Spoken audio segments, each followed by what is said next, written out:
नमस्कार बच्चों, आज हम पढ़ने वाले हैं मुद्रा ढलाई की प्रणालियाँ, मेथड्स ऑफ कॉइनेज। देखिए, संसार में मुद्रा ढलाई की भिन्न भिन्न समय पर विभिन्न प्रणालियाँ अपनाई गई। आप इन्हें चार्ट से देख सकते हैं। मुद्रा ढलाई की प्रणालियों में एक तो है स्वतंत्र मुद्रा ढलाई और दूसरी है सीमित मुद्रा ढलाई।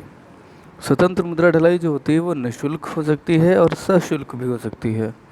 ठीक, सशुल्क मुद्रा ढलाई जो होती है वह आगे दो तरह से होगी। उसमें मुद्रा ढलाई व्यय और मुद्रा ढलाई लाभ, ये दो चीज़ें चलेंगी। ये क्या हैं अभी हम जानेंगे। स्वतंत्र मुद्रा ढलाई के अलावा सीमित मुद्रा ढलाई भी एक प्रणाली के तौर पे अपनाई जाती रही है। थोड़ा सा जानने की कोशिश करते हैं कि ये क्या है। सबसे पहले हम जानते हैं कि स्वतंत्र मुद्रा ढलाई क्या है। दरअसल इसको हम असीमित टंकण प्रणाली भी कहते हैं, जब सरकार द्वारा जनता को यह अधिकार दे दिया जाता है कि वह जितनी मात्रा में चाहे मूल्यवान धातु, चाहे सोना या चांदी, जिसके सिक्के चलन में हों, वो टकसाल में लाए और उसके सिक्के ढलवा ले। ऐसी व्यवस्था को ही हम स्वतंत्र मुद्रा ढलाई बोलते हैं। यानी कि जनता टकसाल में कभी भी जा सकती है, जनता के लिए टकसाल हमेशा खुली रहती है और सिक्के ढलवाने के संबंध में जनता को पूरी स्वतंत्रता होती है। यह प्रणाली इंग्लैंड में 1861 तक और भारत में 1893 तक प्रचलित रही। भारत में जनता टकसाल पर चांदी ले जाती थी और वहाँ से सिक्के ढलवा कर ले आती थी। अब बात करें कि स्वतंत्र मुद्रा ढलाई कितना प्रकार की होती है, तो ये दो प्रकार की है। निःशुल्क मुद्रा ढलाई, जब सिक्कों की ढलाई के लिए सरकार द्वारा जनता से कोई शुल्क नहीं लिया जाता तो इसे निःशुल्क मुद्रा ढलाई बोलते हैं। जो व्यय आता है उसे सरकार ही स्वयं वहन करती है। अब 1835 से 1893 तक भारत में चांदी का स्वतंत्र टंकण होता रहा। इंग्लैंड तथा संयुक्त राज्य अमेरिका ने पूर्णकाय सिक्कों को इस प्रणाली के अंतर्गत ढाला।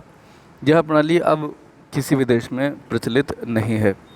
सशुल्क मुद्रा प्रणाली जो है, जब सिक्का ढलाई के लिए सरकार जनता से कुछ शुल्क वसूल करे तो इसे सशुल्क मुद्रा ढलाई बोलते हैं। इसमें दो प्रकार की आएगी। एक तो मुद्रा ढलाई व्यय, इसे ब्रैसेस बोलते हैं। ब्रैसेस, जब जनता से सिक्कों की ढलाई का केवल लागत व्यय वसूल किया जाता है तो इसे मुद्रा ढलाई व्यय प्रणाली बोलते हैं। व्यय प्रणाली इसे इसलिए भी बोला जाता है क्योंकि मुद्रा ढलाई पर जितना भी व्यय आता है वो लागत कहलाती है। सरकार केवल उतनी लागत जनता से वसूल करती है। इसको समशुल्क मुद्रा ढलाई भी बोलते हैं। समशुल्क मतलब जितना शुल्क जनता से वसूल किया जाएगा ये उतना ही होगा जितना कि व्यय सरकार ने उस सिक्के को ढालने में खर्च किए। तो ऐसी सिक्का प्रणाली जो है, सिक्का ढलाई प्रणाली है, इससे सरकार को लाभ नहीं होता। लेकिन जो दूसरी है सशुल्क में, वो है मुद्रा ढलाई लाभ। इसमें सरकार टकसाल पर सिक्के ढालने के कार्य पे जितना खर्चा आता है उससे कुछ अधिक शुल्क भी वसूल करती है। ये अतिरिक्त शुल्क जो वसूल किया जाता है ये सरकार के लिए लाभ जैसा होता है, इसीलिए हम इसे मुद्रा ढलाई लाभ प्रणाली भी बोलते हैं। या तो वह प्रत्यक्ष रूप से अतिरिक्त शुल्क वसूल कर लेती है अथवा धातु में कुछ खोट मिला करके कुछ धातु बचा लेती है। ये दोनों तरीके हैं लाभ मुद्रा ढलाई लाभ के। ठीक, अच्छा, स्वतंत्र मुद्रा ढलाई अगर हम एज अ होल देखें तो इसके कुछ लाभ होने चाहिए और कुछ हानियाँ भी होनी चाहिए। तो हम सबसे पहले लाभों पे चर्चा कर लेते हैं कि क्या क्या लाभ होते हैं स्वतंत्र मुद्रा ढलाई के। तो इसमें सबसे पहला लाभ है लोच। इस प्रणाली में जितना इच्छा हो उतने सिक्के जनता आवश्यकता अनुसार ढला सकती है या चाहे तो उसे फिर से मेल्ट करवा सकती है, यानी कि फिर से पिघलाकर धातु के रूप में इस्तेमाल कर सकती है। जनता को लाभ होते हैं क्या? जनता को लाभ होगा कि यदि सरकार मुद्रा ढलाई व्यय के अनुसार सिक्के ढालती है तो जनता को लाभ यह होगा कि उसे शुल्क कम देना पड़ता है। विश्वसनीयता, जनता का सरकार में विश्वास बना रहता है। स्वयं चालकता, आवश्यकता अनुसार जनता स्वयं मुद्रा की मात्रा कम या ज़्यादा करती रहती है। इसमें सरकार को अलग से मेहनत नहीं करनी पड़ती, यानी कि बाहरी नियंत्रण की आवश्यकता ही नहीं पड़ती। मितव्ययता, इस प्रणाली को अपनाने से सरकारी व्यय कम होता है क्योंकि सिक्का ढलाई का व्यय जनता से लिया जा सकता है। इसके नुकसान क्या हैं? नुकसानों में पहला है कि सरकारी नियंत्रण का अभाव। जनता अपनी इच्छा अनुसार सिक्के ढलवाती है, जनता की गतिविधियों पर कोई नियंत्रण नहीं होता। कभी भी मुद्रा प्रणाली के अस्त व्यस्त होने का डर रहता है। दूसरा, मुद्रा प्रसार या संकुचन का भय। जब सरकार के नियंत्रण में कुछ होता नहीं है तो अर्थव्यवस्था में कितनी आवश्यकता है और कितनी मुद्रा छपे, ऐसा कोई भी चेक नहीं लग पाएगा, तो बैलेंसिंग भी नहीं हो पाएगी। यानी कि कभी कभी जब ज़्यादा धातु निकल आती है खानों से, तो लोग जो है ज़्यादा सिक्के ढलवाने लगते हैं, इससे मुद्रा प्रसार का भय रहता है।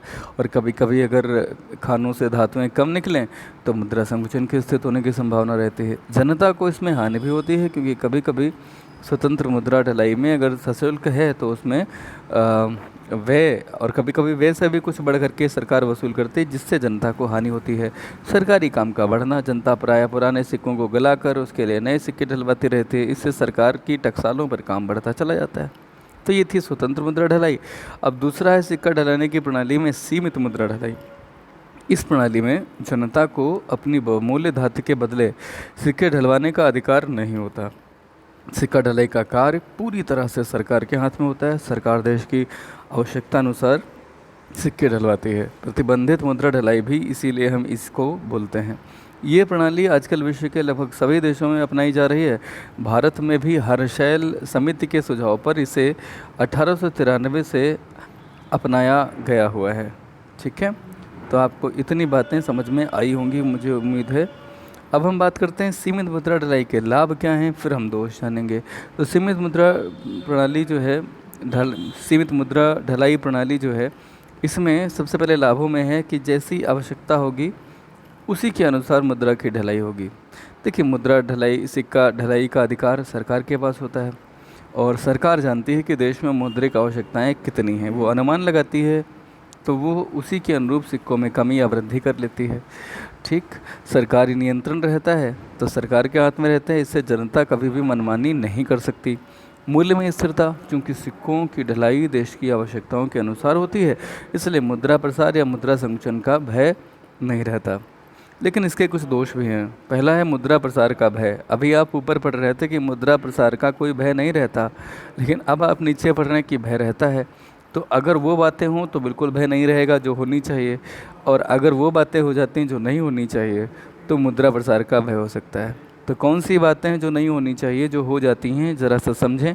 कभी कभी सरकार अपनी आय में बढ़ोतरी करने के लिए अतिरिक्त सिक्के ढाल लेती है, जिस कारण मुद्रा प्रसार हो जाता है।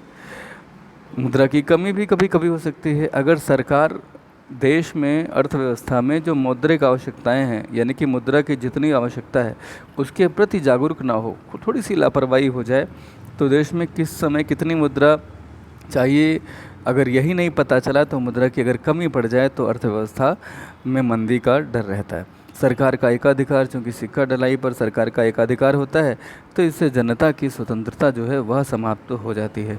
तो ये जो आपने पढ़ा स्वतंत्र मुद्रा ढलाई और सीमित मुद्रा ढलाई, इन दोनों में से कौन सी प्रणाली श्रेष्ठ है, ये एक प्रश्न है जिसके बारे में मैं आपको बताना चाहूँगा कि चूँकि स्वतंत्र मुद्रा ढलाई अब ऐतिहासिक महत्व का ही विषय रह गया है, इसलिए अगर हम बोलें तो जो सीमित टंकण प्रणाली है वर्तमान में यही उपयुक्त टंकण प्रणाली है। अब हम बात करते हैं भारत में सिक्का ढलाई की स्थिति क्या रही। देखिए, भारत में सिक्का ढलाई का इतिहास बहुत पुराना है। सुविधा के लिए इसे 4 भागों में बांटते हैं। एक तो गुप्त काल, मुगल काल, अंग्रेजी काल और आधुनिक काल, जिसको हम दशमलव प्रणाली भी बोलते हैं।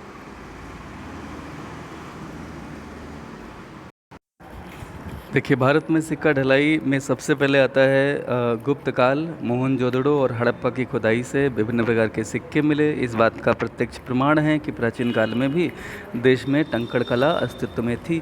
गुप्त काल में इसका और अधिक विकास हुआ, और इस काल में स्वर्ण, चांदी और तांबे के सिक्के प्रचलन में आए। इन पर राजा का नाम, चित्र और संवत भी रहता था। मुगल काल जब हुआ, टंकण कला में पर्याप्त उन्नति हुई।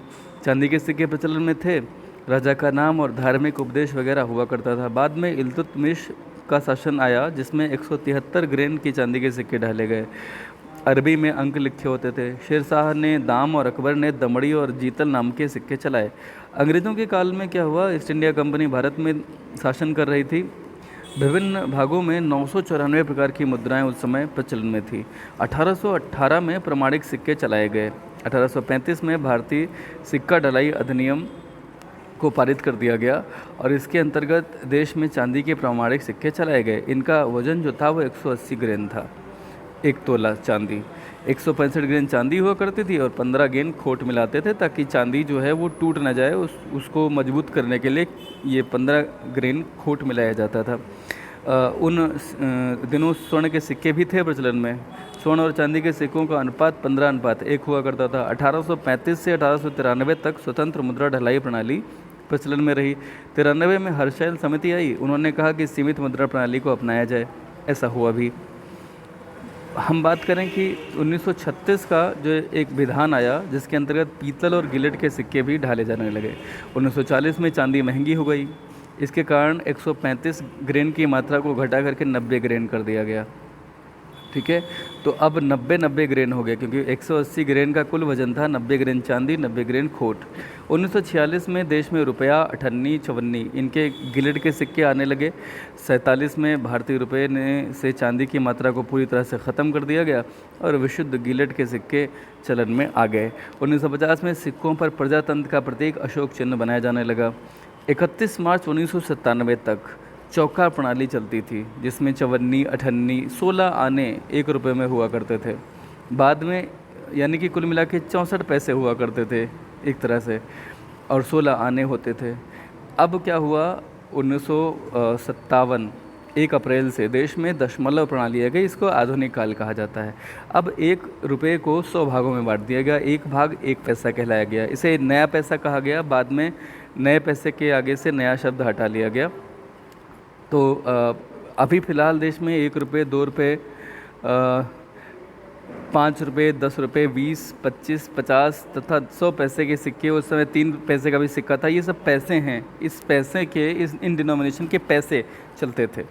ठीक है, 1 जनवरी 1964 से चौका प्रणाली के सिक्के पूरी तरह से प्रचलन से हटा दिए गए। मैं आपको ये बताना चाह रहा था कि जो दशमलव प्रणाली है वो लागू कब हुई है, 1 अप्रैल 1997 से, और चौका प्रणाली भी लागू रही है। यानी कि जो चौका प्रणाली 1 रुपये में 64 पैसे और 1 रुपये में 100 पैसे, ये 1 अप्रैल 1957 से 1 जनवरी 1964 तक दोनों रहे। लेकिन 1964 1 जनवरी से चौका प्रणाली बिल्कुल ख़त्म कर ली गई और 1 जून 1964 से जो 100 पैसे के सिक्के होते थे 1 रुपये में, वो नया पैसा कहलाता था। क्योंकि चौका प्रणाली चल रहा था तो वो पुराना पैसा था, उसके आगे केवल पैसा लिखा जाता था। और जो 1 रुपये में 100 वाले सिक्के थे उनके आगे नया पैसा लिखते थे। लेकिन चूँकि 1 जनवरी 1964 से चौका प्रणाली हट गई तो 6 महीने बाद 1 जून 1964 से नया पैसा शब्द सिक्कों से हटा लिया गया। 14 नवंबर 1964 को कुछ ऐसे सिक्के प्रचलन में डाले गए जिसमें एक और जवाहरलाल नेहरू जी की मूर्ति हुआ करती थी, अर्धमूर्ति, और दूसरी ओर अशोक स्तंभ रहता था। 2 अक्टूबर 1969 को 10 रुपये के सिक्के भी प्रारंभ हुए। महात्मा गांधी का चेहरा अंकित होता था। 1980 में 50 रुपये, 1982 में 100 रुपये और सन 1991 में 200 रुपये और 5 रुपये के सिक्के भी प्रचलन में आए। 1993 में 1, 2, 3 पैसे के सिक्कों का प्रचलन ख़त्म किया गया। 96 में 20 पैसे के सिक्कों की ढलाई बंद कर दी गई और 1 अप्रैल 2009 में रिजर्व बैंक द्वारा 8 ग्राम के वजन के 10 रुपये के सिक्के भी जारी किए गए। 25 पैसे के सिक्के आज की डेट में अमान्य हो चुके हैं। 1 जुलाई 2011 से 25 पैसे के और इससे कम मूल्य के सिक्के भारत सरकार के वित्त मंत्रालय ने अपनी अधिसूचना से उन्हें नॉट एक्सेप्टेबल यानी कि अमान्य घोषित कर दिया। अब 50 पैसे का सिक्का ही देश में सबसे कम मूल्य की विधिग्राह्य मुद्रा है। हालांकि व्यवहारिक दृष्टि से अब 50 पैसे के सिक्के भी मार्केट से गायब हो चुके हैं। ठीक है, और 1-2 बातें और हैं, ज़रा इन्हें समझ लेते हैं। सिक्का ढलाई विधेयक जो था देखिए, सिक्का ढलाई विधेयक जो था वो 2009 में संसद द्वारा इसकी स्वीकृति हुई। सिक्का ढलाई विधेयक 2009 जो है लोकसभा द्वारा 25 मार्च 2011 को और राज्यसभा द्वारा 11 अगस्त 2011 को पारित हुआ। ये हालांकि एज अ स्टूडेंट आपके बहुत काम की बात नहीं, लेकिन ऐतिहासिक तथ्य हैं। अगर आप एक बार जान लेंगे तो ये आजीवन आपके काम में आ जाएगा। एग्ज़ाम में भले ये काम करना हो, लेकिन समझ लीजिए कि ये आपको पता होना चाहिए कि हुआ ये था कि सिक्का ढलाई विधेयक 2009 जो था ये लोकसभा में 2011 में 25 मार्च को पारित हुआ और राज्यसभा में 11 अगस्त 2011 को पारित हुआ। सिक्का ढलाई अधिनियम 2009 कॉइनेज एक्ट 2009 का प्रमुख उद्देश्य क्या है कि सिक्कों की ढलाई, सिक्कों की सुरक्षा और सिक्कों को गलाने या उनके दुरुपयोग को रोकने संबंधी कानूनों का एकीकरण कर दिया जाए। ठीक है। कुल मिला के सिक्कों का भुगतान करने और उन्हें स्वीकार करने की अधिकतम सीमा 1000 रुपये निर्धारित कर दी गई है। सिक्कों को गलाने या नष्ट करने पर दी जाने वाली सज़ा जो है वो 5 वर्ष से बढ़ा करके 7 वर्ष कर दी है। 1000 रुपये के मूल्य का सिक्का संसद में केंद्रीय वित्त मंत्री द्वारा 2011 में वक्तव्य के अनुसार भविष्य में 1000 मूल्य का सिक्का जारी किया जाने की संभावना जताई गई थी। हालांकि अभी फ़िलहाल ऐसी कोई संभावना नहीं है।